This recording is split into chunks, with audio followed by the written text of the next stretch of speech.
আমরা কাছে বোম আছে, বোম বোম। আমার কাছে বোম আছে পারলে আমরা কাছে ফাইটার বিমান আছে, ফাইটার। আরে যুদ্ধের বিমান তো আমার কাছে আছে পুরো আমরা কাছে ট্যাঙ্ক আছে। ট্যাঙ্ক তো আমার কাছে আছে আমরা কাছে পারমাণবিক বোম আছে, যেটা মারলে তারা উড়ে যাবে গা। সাপ বেলায় আমার কাছে অ্যাটম বোম আছে যেটা মারলে পুরো উইরা ফাও হয়ে যাবে দেখছেন তোর বোমটা? দেখি দেখা।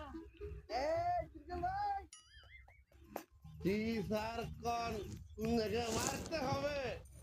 ডিপজল ভাই ইন্ডিয়ার দিকে পাছাটা ঘুরে চাষ করে একটা বোম মারে